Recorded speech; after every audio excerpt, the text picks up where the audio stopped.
Dressing রুমের অ্যাটেন্ডেন্টকে তামিম ইকবাল মজা করে বলেছিলেন, লর্ডসের অনার্স বোর্ডে নাম তুলতে কি সেঞ্চুরি করতে হবে? 50-র জন্য একটা বোর্ড বানাও না। অ্যাটেন্ডেন্ট হেসে বলেছেন, না, হাফ সেঞ্চুরিতে হবে না, সেঞ্চুরি করতে হবে। তামিম জবাব দিয়েছেন, ঠিক আছে, আমি সেঞ্চুরি করব। 2010 সাল, লর্ডসে সেঞ্চুরি আছে অনেক রথী মহারথীর, কিন্তু কেউই তামিমের মতো বলে কয়ে সেঞ্চুরি করতে পারেননি। স্বীকার করে নেন ওই অ্যাটেন্ডেন্ট, এভাবে কাউকে বলে কয়ে সেঞ্চুরি করতে দেখেনি, তুমিই প্রথম। তামিমের সবচেয়ে আইকনিক ইনিংস ছিল লর্ডসে। 100 বলে 103 রান তুলেছিলেন তিনি।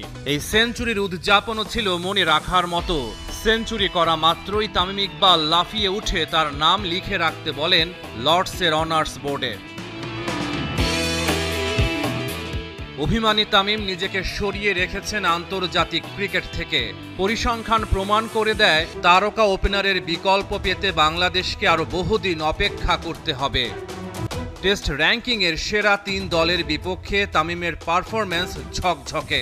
অস্ট্রেলিয়া আর ভারতের বিপক্ষে গড় 42, ইংল্যান্ডের বিপক্ষে ব্যাটিং এভারেজটা বাংলাদেশের প্রেক্ষাপটে অবিশ্বাস্যই বটে 61। বর্তমানে টেস্ট সিরিজ খেলতে পাকিস্তানে রয়েছে বাংলাদেশ দল। পাকিস্তানের বিপক্ষেও তামিমকে মিস করবে টাইগাররা। দুনিয়ার অন্যতম সেরা বোলিং অ্যাটাকের বিপক্ষেও একটা সেঞ্চুরি রয়েছে সাবেক কাপ্তানের। পরিসংখ্যান বলছে, ঘরের চেয়ে বাইরেই তামিমের ব্যাটিং এভারেজ ভালো। দেশের মাটিতে গড় যেখানে 37, বিদেশের মাটিতে তা 40। 70 টেস্টে মোট 5134 রান করেছেন তামিম ইকবাল, গড় 38, সেঞ্চুরি 10টা। তামিমের টেস্ট সেঞ্চুরিগুলো কোন কোন দলের বিপক্ষে?